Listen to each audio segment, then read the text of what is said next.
Unbelievable. Doctor साहब सुनी ना। चुप रही आप। क्या जरूरत रहे आपके हीरो बने के? ये तरीका होला आपके गांव वालन के? गुस्सा है और कबड्डी का मैच एक्सेप्ट कर लेनी आप लोग। हाँ, डॉक्टर साहब सुनी, गुस्सा मत होई ना। जे भइल गुस्सा ही भइल बा। देखी बाबू, आपके लगे इतना ही पैसा बा तो जाई जाके गरीबे बांट दी, पैसा हवा में उड़ा दी, जोन करे बा करे। लेकिन यहाँ अपना पैसा के धौंस ना जमाई बाबू। हम जोन करत रहनी हा, रानी की मदद करत रहनी हा। मदद कर? अरे बिना सर पैर के बात करत रहनी आप। जोन जमीन हमनी के बा, कागज हमनी के बा, रानी एडवांस जमा कर ले बिया, आ कोनो आके ऊपर कब्जा कर ले तो का सबके पैसा बांटत रही हम। बिरजू तमीज से बात करा, बुझला? डॉक्टर साहब जे करत रहले वो हमरे खातिर करत रहले।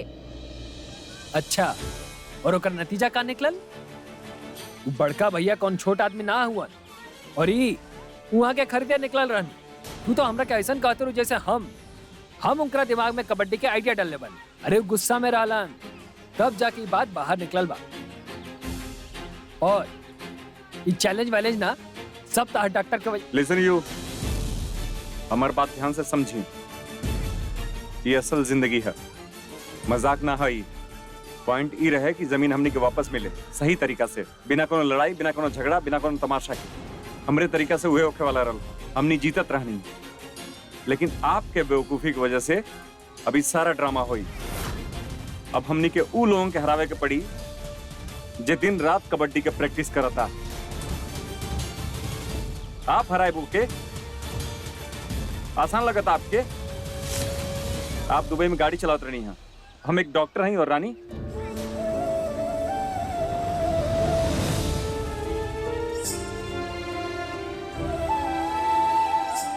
आपके बात सही बा डॉक्टर साहब, लेकिन अब हम शरीर से कमजोर हो सके नहीं, पर हम कायर ना हई। इरादा से बहुते मजबूत बनी हम। अब कोनो भी चीज के पाए के इच्छा अगर सच्चा होके, वजह अगर सच्चा होके ना, और इरादा अगर पक्का होके ना, तो जीत जरूर उनकर होखेला। ना ना ना ना ना, ऐसन कैले से आप अपना सपना से हाथ धो बैठब हमेशा खातिर। एक अंदाजा बाप के हमरा रहते ऐसा कबो ना हुई।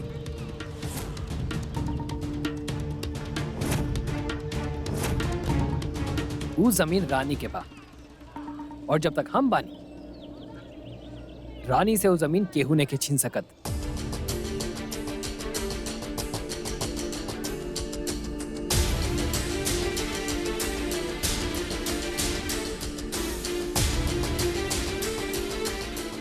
फाइन, अगर आप लोगों की बचकानी हरकत करे बात तो करी। हमके कोनो इंटरेस्ट ना बा, हमके ना बने बा कबड्डी वड्डी का हिस्सा। ला भैया, गइल भैंस पानी में, साथ जिए मरे के कसम खैले रहलन। और ई तब पहला ही लड़ाई में डर गई। का हो रानी, ये मरद बानी। बिरजू, आखिरी चेतावनी देत बानी और बदतमीजी ना साहब। हम ये हमार और डॉक्टर साहब के बीच के मामला बा, तू बीच में मत पड़ो। फिर तू ही संभाल ला। हाँ, अरे शहरी बाबू बाड़न 2-4 बार टीवी पर कबड्डी के मैच देख ले हुई, पर सच में खेलल था इनकरा बस के बात नहीं खेल। समझदारी के फैसला ले ले बाड़ा डॉक्टर। चला रहा, हम चलत नहीं कबड्डी के टीम बनावे के बाद।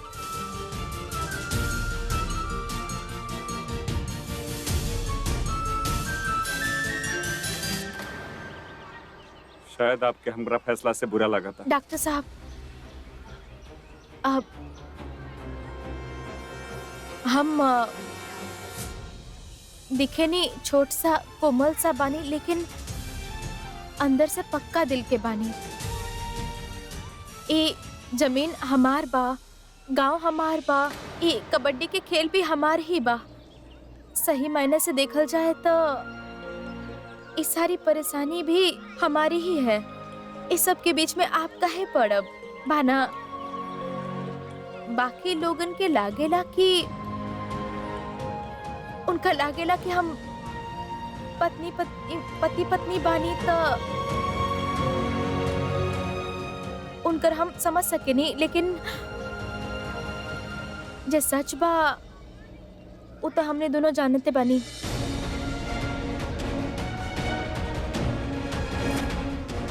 आपके और हमार रिश्ता तो सिर्फ नाम के बा। अब एक दिन गुमनामी में खो जाई तो आप काहे चिंता करतानी? ठीक कहता नहीं आप।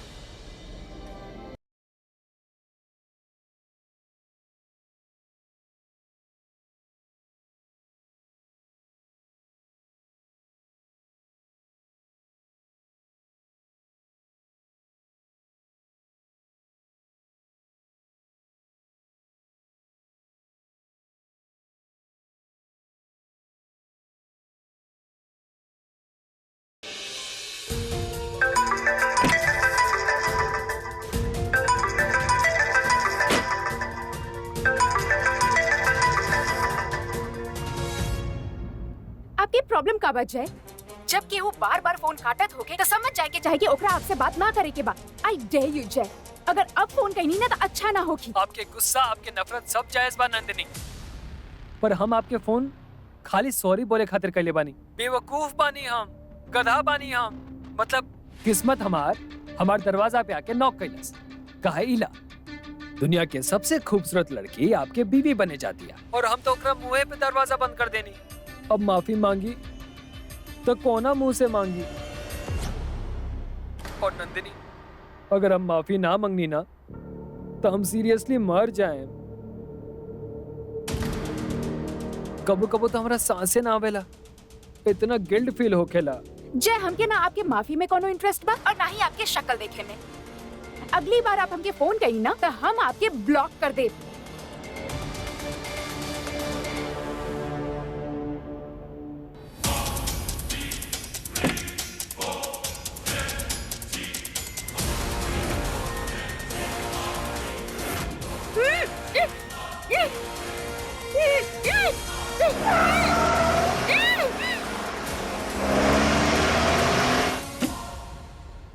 कबड्डी खेली ये लोग। अब गांव के लोग भी ना, ये लोगों का खून ही गरम बा। जहां मौका मिले वहां भिड़ जा। का जरूरत रहे रानी के सब चीज में घुसे के? I mean see kabaddi, come on.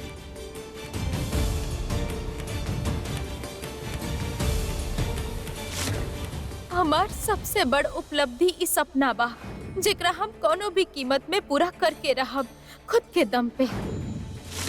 जब जमीन हमार बा, गांव हमार बा, इस सारा परेशानी भी हमार ही बा, तो अब इस सब के बीच में आप काहे पड़ब?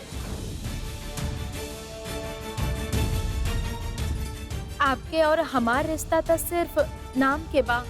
एक दिन गुमनामी में खो जाई। कहीं रानी इतना चाहता ही कि हम उनके साथ ये कबड्डी में हिस्सा ली? लागत आई है रहे के मन बना ले बड़ा वीर।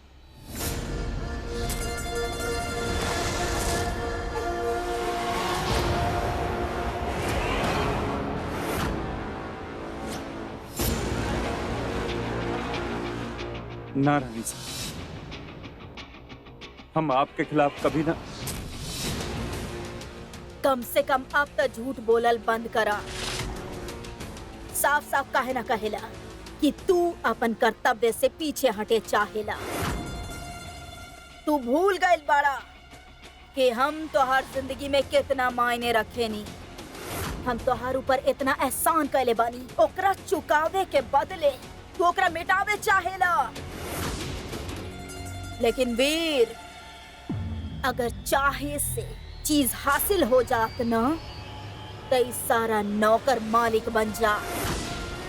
गलत उम्मीद लगैले बैठल रहनी हम, तो हर वापस आवे के इंतजार करत रहनी हम। काहे कि तू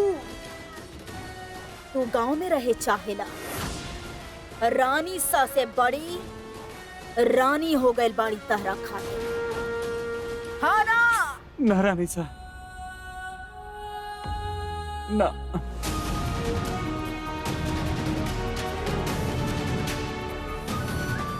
ऐसा कुछ ना है रानी साहब।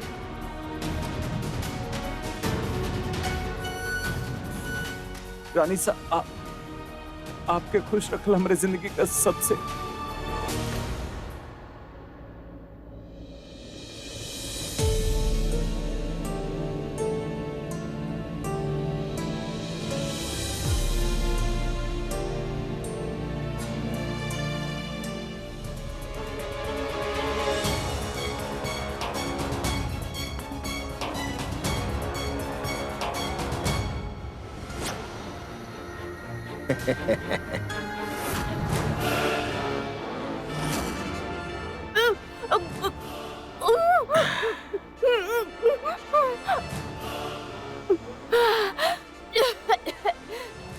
काहे लाल बड़ा हम कहीं जानत भी बड़ा हम के बनी। जाना तानी मैडम, यही से तो राइल बनी। तू लोग जाके दोस्त बढ़ा ना। हाँ कहे कि इतना घटिया और चीप हरकत उहे कर सकेला। ना मैडम, हमरा ता ओकर भाई अजय सिंह से मतलब बा। अमर से आओ वे जुआरी नंबर 1 अपन आधा ज्यादा तो लुटा के बैठल बा और ओकर भाई जय घर वालन से तो पैसा मांग नहीं के सकत। कहे कि अगर बात वहाँ तक पहुँचल तो घराना के बदनामी होगी और बड़का भाई पर से विश्वास भी उठ जाए और हो सका था कि ओकरा के बेदखल भी कर दे। अपन भाई के बुरा कर्म के ठीक करे के कोशिश में वो खुद जुआ खेलेला और पैसा चुका रहल बा। पर तहार लोग के महाभारत के वजह से वो दिन वो खेल अधूरा रह गई और नुकसान केकर भाई हमनी के। और हमनी के धंधा में ना नुकसान की कीमत चुकावे के पड़ेला। मतलब तू लोग दाव पे तो तू लगल रहलू ना, तो उठा लेनी।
कल ही लेटर रानी खातिर रख के निकल जाए।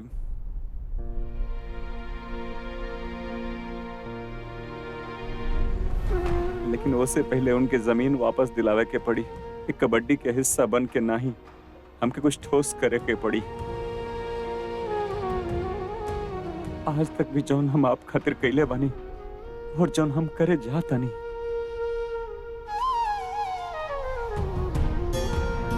आपके जौन छोड़ के जाता नहीं, ओकरे खातिर हो सकी तो हमके माफ कर दे।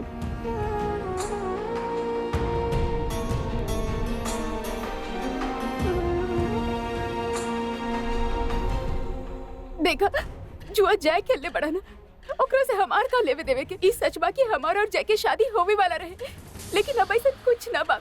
सब कुछ खत्म हो गइल बा। ए चुप कर वरना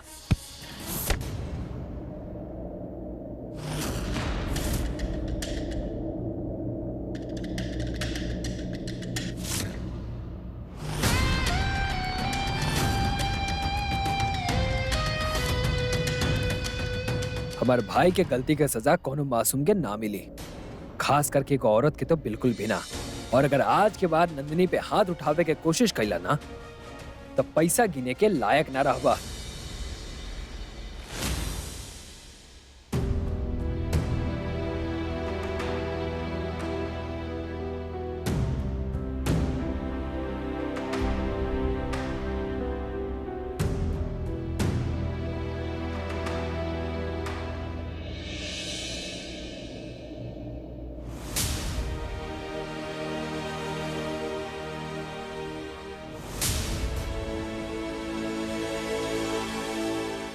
अब तक अपन भाई की वजह से चुप रहनी, पर अगर नंदिनी पे कोनो आँच आई ना तो तार सब लोग के परिवार तारा लोग के तस्वीर पर माला चढ़ावत मिली।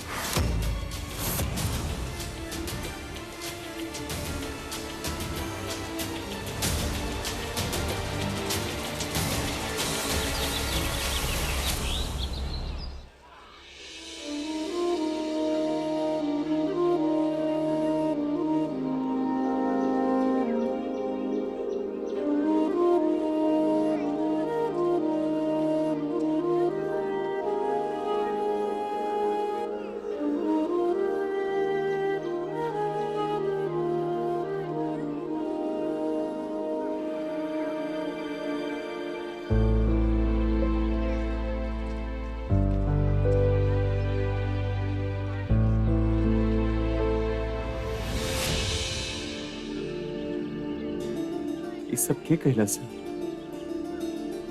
अरे दामाद जी, अच्छा से सुतनी ना। जी। अरे रे, जुग जुग जी हमेशा खुश रही। बाकी सब दिखाई नहीं देता। दामाद जी उ का बा ना, कबड्डी के मैच बा, यही से सब लोग निकल गए। कौनो चीज के कमी तो ना बा ना। रानी बिटिया कह के गए रहे आपके खातिर नाश्ता, एमे काला चाय, ये सब करके गए बिया। आप अच्छा से कर लिया। उ का बा ना, हम कबड्डी के मैच देखे जा रहल बानी और ये मैच बहुते जरूरी बा हमार परिवार खातिर। जल्दी आ जाइए। जी।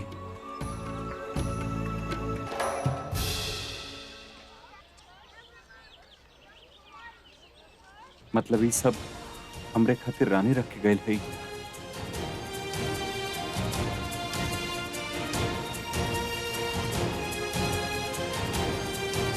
कहीं रानी लेटर?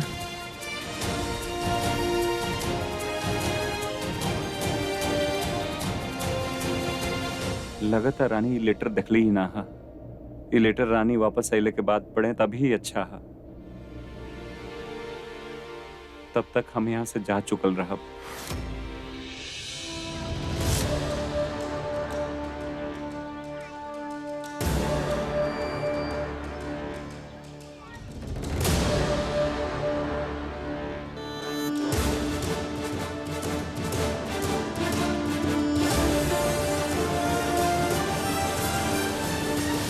अभी तक तो डॉक्टर साहब उठ गई होखी हैं। डॉक्टर जोन सामने बात तोने सत्य बारा ने, बाकी सब माया बा। अब बाकी सब आ गए। आओ तरह से तू अपन टीम के तैयारी पर ध्यान दा।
What's up bro, long time to C.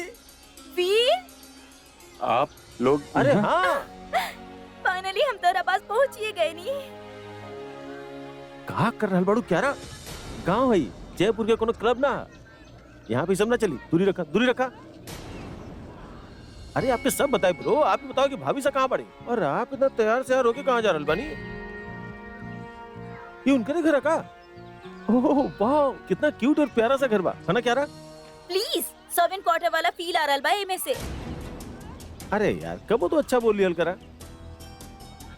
Anyway bro, बताओ ना भाभी से कहाँ पे बाड़ी? अंदर बाड़ी का? मिल के आई क्या? वो मैच खेले गए बाड़ी। मैच? उनकर मैच तो आप बानी। कौन सा match? Kabaddi match Vikram. Kabaddi match? आप लोग यहाँ का करता नहीं? हम तो तरह से मिले ऑलरेडी। आई मीन वो एनजीओ के काम बना तो सोचनी तरह से भी मिले। हम तेजा बस सुरती देवी से मिला रहनी है। वैसे बाय द वे, अगर भाभी से हुआ कबड्डी में चवाड़ी तो आप यहाँ का कर रहल बानी? हम एक्चुअली जयपुर खातिर निकलत रहनी। जयपुर खातिर अकेले? तो फिर भाभी सा? वो साथ ना चलता ही विक्रम, हम अकेले ही जाता नहीं।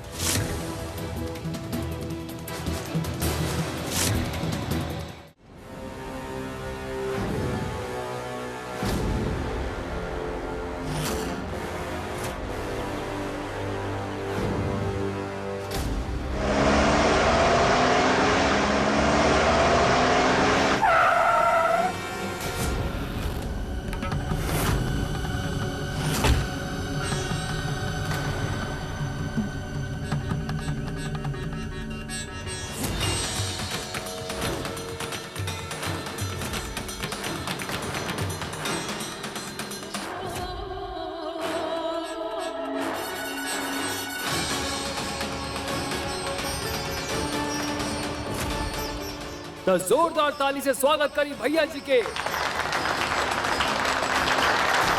भैया जी के जय! भैया जी के जय! भैया जी के जय!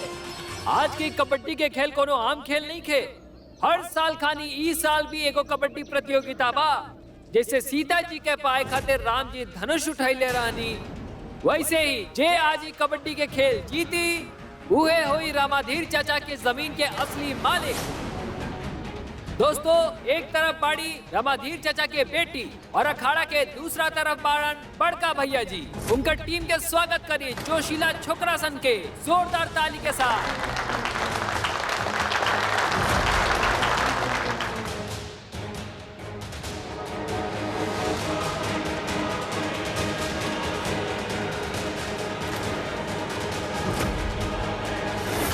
ई चूजा हमनी के साथे कबड्डी खेली है। अरे बचुआ, कंचा नहीं खे कंचा। अरे ओ रानी, कहाँ से पकड़ के लिया बाड़ू ई मेमना के बच्चन के? हाँ, एक निके तो धूप में भी खड़ा होके थुर थुर करो तरह सन जैसा ठंडा होके।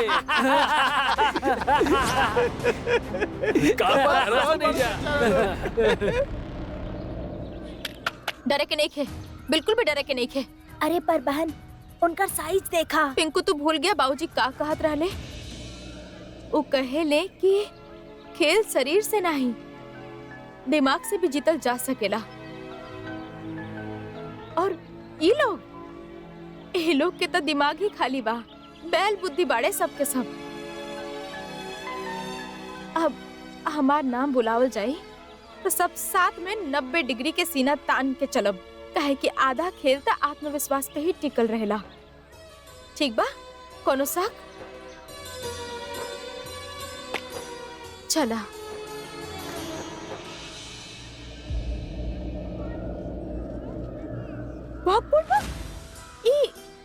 ई गोपी कहाँ गई?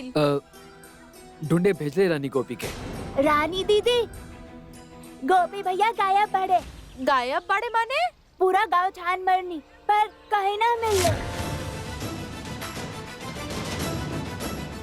अरे ई का बकवासा। एक तो काम देनी अरे तू हम पे काहे पर सतरू रानी? तो और का करी? एक खिलाड़ी कम बा, ऐसे कैसे जीतब हमनी?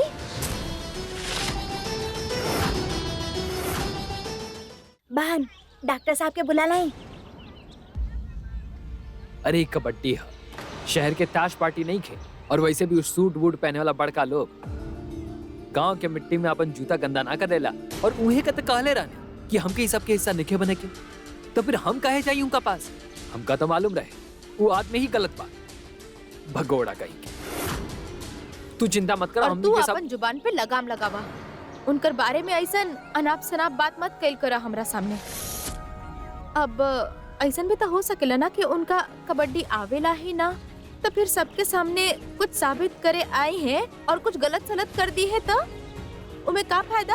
अगर कुछ करे के बना बिरजू ता एक ठो और खिलाड़ी ले आवा। वो जरूरत बा अभी। ऐसे ऐसे कहा करब हमनी, ऐसे कैसे जीतब। गोपी के जाने तनी हम वो धोखा ना दी, वो आ जाई। अगर ना आयल तो तब फिर एगो खिलाड़ी कम हो जाए और का, पर खेल नहीं रुकी। पगला गया है का।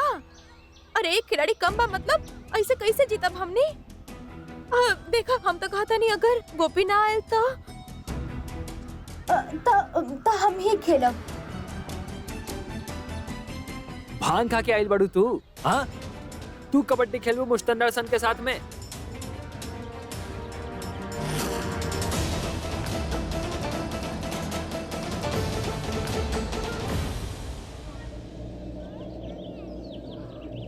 हाँ, खेलब भी और जीतब भी। देख बिरजू, ई हमार सपना बा और ओकरा पूरा करे के जिम्मेदारी भी हमार ही बा। और हम जिम्मेदारी से पीछे हटा वाला में से ना बनी। अब चाहे हमार सामने आदमी आए, औरत आए, घोड़ा आए, गधा आए, हम तो एक खेल खेलब, वो भी पूरा जी जान से। बढ़िया रानी, स्पीच तो बड़ा अच्छा बा। तू जाना तो और हम भी जाना तनी कि ये सब मुमकिन नहीं खे। काहे कि तनी देर में गोपी आ जाए। देखा तू ठंडा पानी पिया। हाँ, तू चिंता ना करा, सब हो जाए ठीक। तो गांव वाला लोग जोरदार ताली के साथ स्वागत करी लो हमनी के दूसरा टीम रामाधीर के वीर।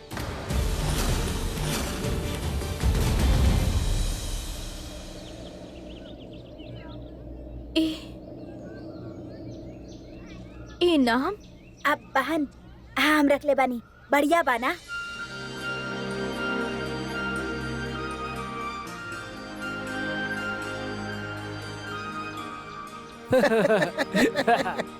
यही बाड़े रामाधीर के वीर। काहे आवा धूल चढ़ा दी, निकल गई सारा हवा। अरे फुग्गा फुग्गा।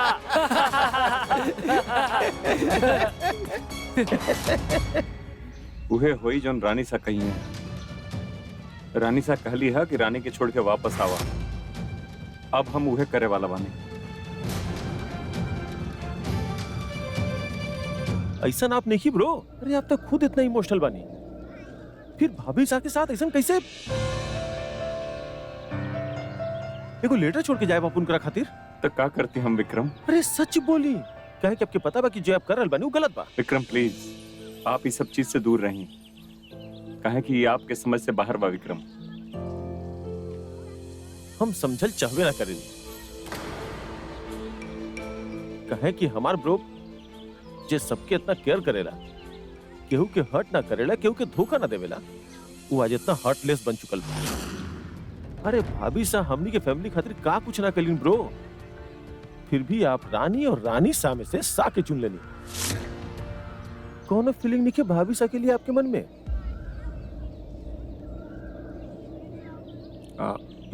नहीं खे, हम एक डॉक्टर हैं विक्रम। हम अपना लाइफ में इतना ऑपरेशन के लिए बनी कि अपने अंदर के सारी फीलिंग्स ही खत्म कर दिल बनी। हम कम टाइम में बड़ा डिसीजन लेवे के जो रिस्क होला वो एगो डॉक्टर से बेहतर केहू ना जान सकेला विक्रम। और ये वक्त सबसे बड़ा रिस्क ये है कि रानी सा नाराज हो जाए। वो रिस्क हम ले ना सके नहीं। पर जहां तक रानी के बात है, कौन हो इमोशन ना हमरे उनके खातिर बिल्कुल नहीं। हमने की माना। I don't care. रानी सा जौन चाहतड़ी उहे होई विक्रम। उनकर फैसला आखिरी फैसला होला और वो कब्बो गलत ना होली। अगर आप भी फैसला के साथ जी सकता नहीं तो फिर ठीक बा, जैसा आप कहें।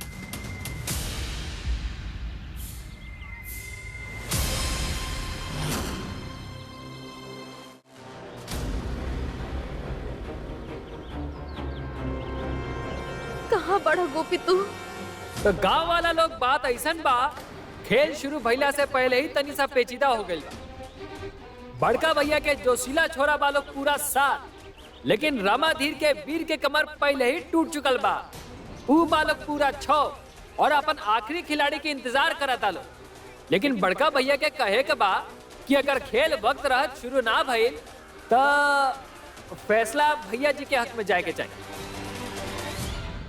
कहा?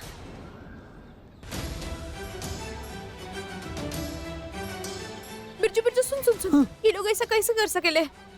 कुछ तो करा, फोन लगावा, केहू के ढूंढे के भेजा। गोपी कब आई? हम का करी रानी, अभी तक तो आ जाए के चाहत रहला ओकरा। अरे तब कहा करी हम? अब बहन, हमरा लागेला डॉक्टर साहब आ जाई हैं। ना पिंकू, अब केहू और के भरोसे ना रह सकी नहीं हम। हमके खेले खातिर खुद ही उतरे के पड़ी। बाबूजी के सपना हम केहू और के छीने ना दे सकी नहीं। हाय माता रानी। मैं शुरू करवाओ जल्दी। हम 10 सेकंड दे रहल बानी, गिन के 10 सेकंड। जल्दी से बात शुरू करवाओ, ना तो हमरा के विनिंग घोषित कर ले। जी बड़का भैया जी। जाओ।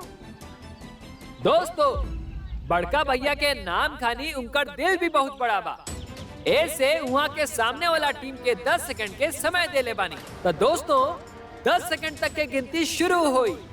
अगर 7वां खिलाड़ी आ गए तो खेल शुरू, वरना बड़का भैया जी के टीम जोशीला छोकरा सन के जीत हुई। अरे पिंकुआ चल, अरे चल। तो गांव वाला लोग गिनती शुरू होता अब।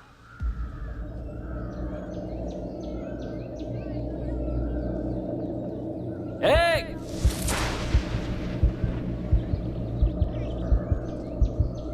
2,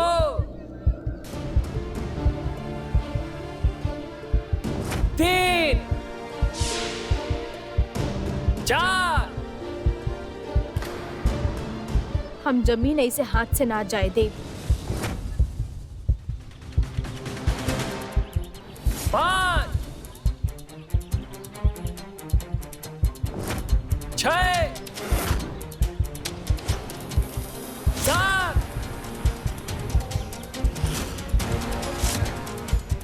8,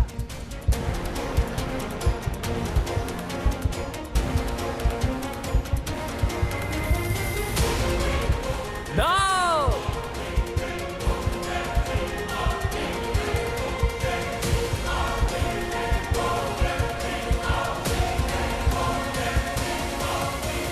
हम खेलब मैच।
कैसन बानी भाभी साहब?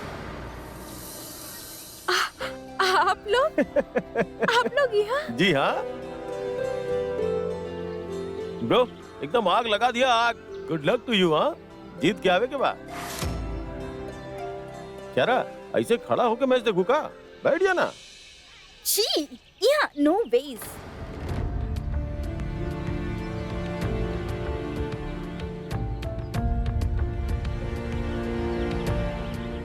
भाभी साहब कहा सोच रहल बारी कि रॉयल फैमिली के साफ सुथरा सीधा साधा कुंवर सा ये मिट्टी में कबड्डी खेलना पाइए। ब्रो के शांति के पीछे आंधी छुपल बा आंधी। एक बार आप मैच शुरू होके दी, फिर देखिए ऐसे एक एक छुट्टी ऐसे कर दी है बाना ब्रो।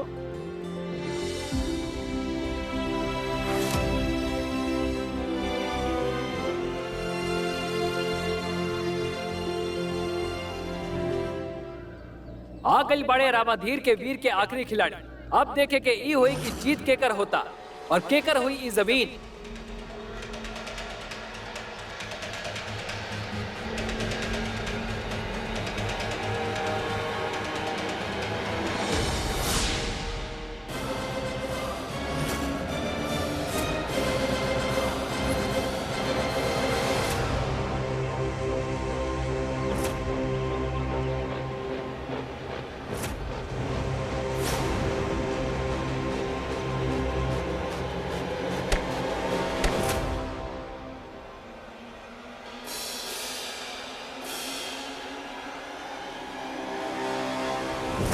रामाधीर के वीर पहला चाल चल देलन। अब देखल जाओ होत का बा। होने से जैसा कि हमने के देख सकत नहीं कि पहला खिलाड़ी बड़ा अच्छा प्रयास करत आवत रहे।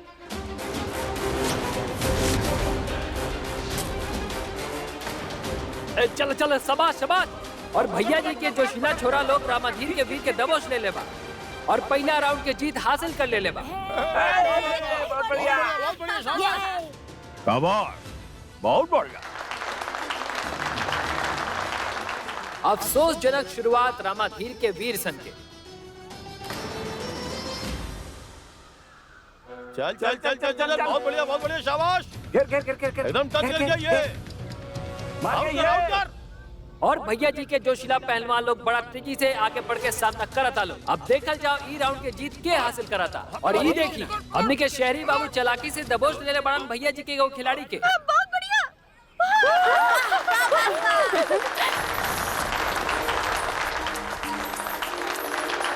और ऐसे रामाधीर के वीर लोग तगड़ा वापसी कर ले बालो। और जोशीला छिछोरा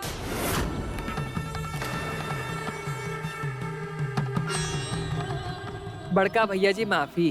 काम बा अपन दामाद बबुआ और बिरजू के जोड़ी तो एकदम छा रहल बा हैं।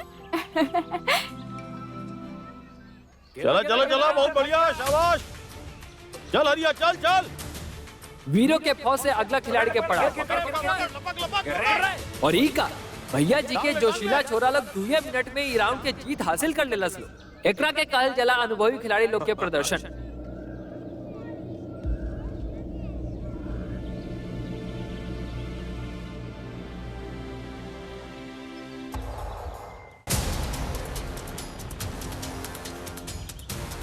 चल चल चल चल चल चल। वीरों के फौज ने भैया जी के पहलवान के फिर से पकड़ ले वाला। ये खेल काफी बराबरी के नजर आवा था।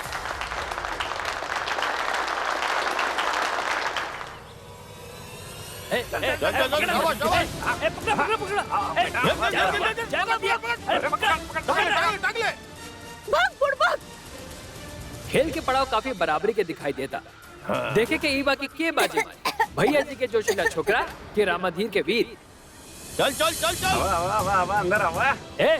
घेरे सने पकड़ सन और जय मत लो पकड़ जाए मत ये।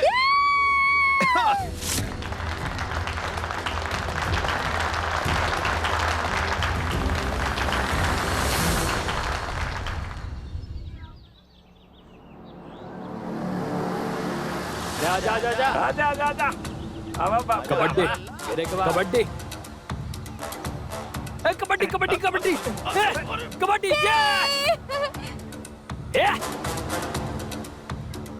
बिरजू भैया तो एक ही झटका में अपन जीत हासिल कर लेलन। इधर काफी दमदार खिलाड़ी निकलना।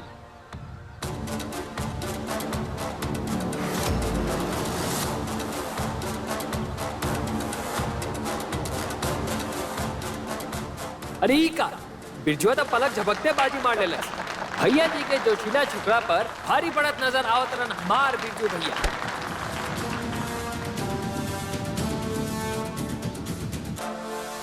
बिरजू बड़ा फुदक रहल बा। ये बिरजू के बच्चा के कुछ करे के पड़ी। हमें को तरकीब निकलने पानी। ये बिरजू के बच्चा वापस ना जा पाई, सीधा मैदान के बाहर जाई। ठीक बा?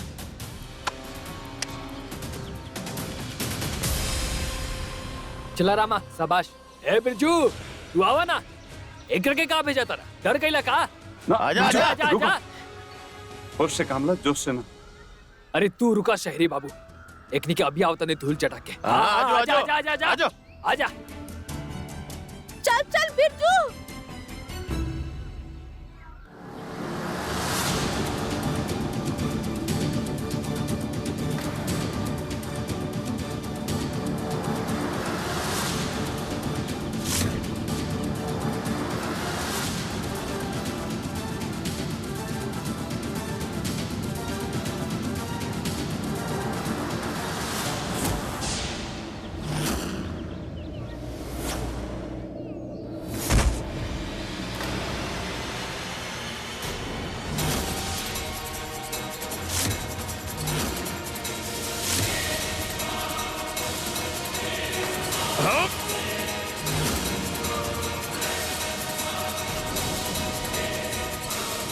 चल बिरजू उठ जा।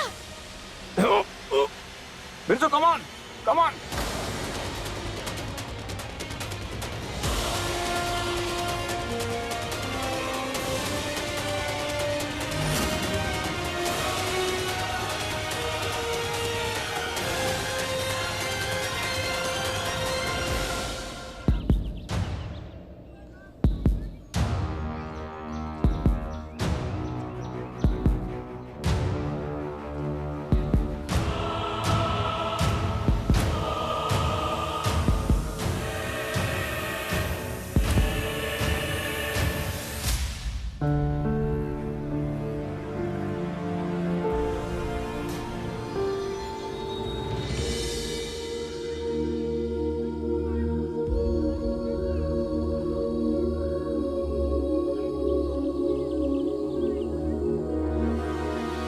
हे माता रानी, सच्चा दिल से सब मेहनत करत बाड़े। ई प्रतियोगिता कोनो भी हालत में हमनी के टीम ही जीते और बाबूजी की जमीन वापस हासिल कर ली।